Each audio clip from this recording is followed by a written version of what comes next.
우리는 요구한다. 작년 여름 전국적인 폭우 사고가 일어나자 구조 수색에 나선 해병대 최승훈 해병이 목숨을 잃었고, 나중에 밝혀진 바에 의하면 이는 급류에 하는 가운데서 구명조끼나 기초적인 안전장구도 갖추지 않은 무모한 수색 작업 중에 일어난 사고였음이 밝혀졌다. 윤석열 정부는 바로 직전에 일어났던 이태원 참사의 발생과 이후 처리 과정에서 국민 안전에 대한 무능, 무책임으로 집권 초기부터 국민의 신뢰를 잃어버렸다. 사고 한 해 전 여름에 일어났던 논란을 위해 해병대 병력이 도심지 복구 작업에 투입되어 여론의 호평을 받았고, 이를 계기로 대통령과 해병 사단장 사이에 인연이 생겼다고 추론할 수 있었다. 왜냐하면 해병 사단장은 이듬해의 급류 구조 수색 작전에서 일선 지휘관들의 건의를 묵살하고 무리하게 위험지역 투입을 명령했기 때문이다.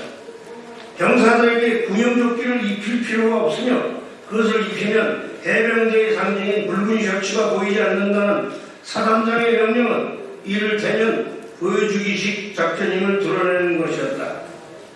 급류 수색 작업의 중단을 요구한 현장의 의견은 묵살되었으며 이것이 해병 사단장의 공명심에 의한 것이 아닌가 하는 의구심을 지울 수 없다. 국민은 최승훈 해병의 죽음을 안타까워하면서 이러한 사건의 재발을 막고 지휘 책임을 묻기 위해서도 철저한 진상규명 및 조사와 처벌이 있어야 한다는 여론이 일어났고, 여야를 막론한 정치권도 공감하고 있었다.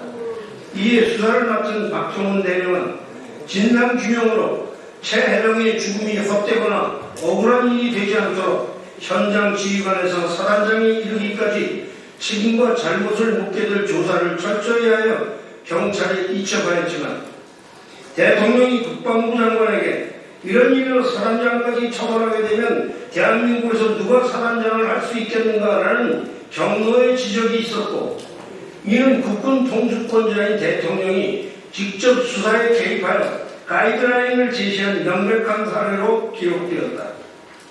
정의로운 수사로 판결하고 농공행상해야 할 정부는 오히려 수사에 대한 개입과 억압을 넘어 수사단장 박정훈 대령을 항명수괴죄로 몰아세웠다. 이후 윤석열 대통령의 대통령실은 사건의 은폐와 왜곡을 위하여 각 부서의 관계자들을 특친 또는 공천 또는 해외 부인 등으로 무리한 임시방편의 수로 사건을 키워왔다. 국가의 근본을 떠받치는 국민의 4대 의무 중 국방의 의무는 그야말로 국민의 생명과 재산을 지키기 위하여 목숨까지 담보로 내놓을 만큼 위중하고 신성한 것이다.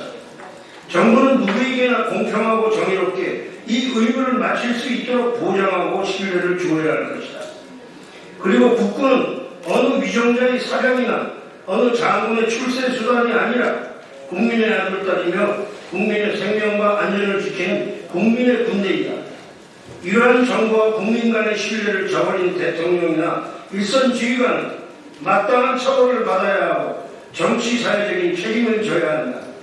이것은 여당, 야당 또는 보수 진보의 진영을 가르는 문제가 아니다. 민주국가의 정부와 국민 사이의 정의 신뢰 문제는 나라를 떠받치는 기본 토대라는 점에서 반드시 지켜져야 할 것이다. 우리는 이제까지 정부를 이끌어오며 이루 헤아릴 수도 없는 실정과 무능을 보여준 윤석열 대통령의 즉각 사임을 요구하며 이후 특검을 위하여 상정하고 거부당한 사건들을 차례로 규명하여 이를 저지른 자들은 물론 동조하고 방임했던 모든 관계자의 책임을 물어야 할 것이다. 2024년 4월 25일 해병 180기 황설.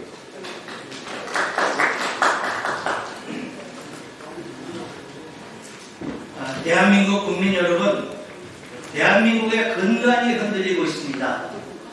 대한민국이 바로 설 수 있도록 해병대원 순직 사건의 특검이 제대로 이행되어 진실이 나날이 밝혀지고 대한민국이 바로 설 수 있게 모두 성원해 주시기 바랍니다. 이상입니다. 해병!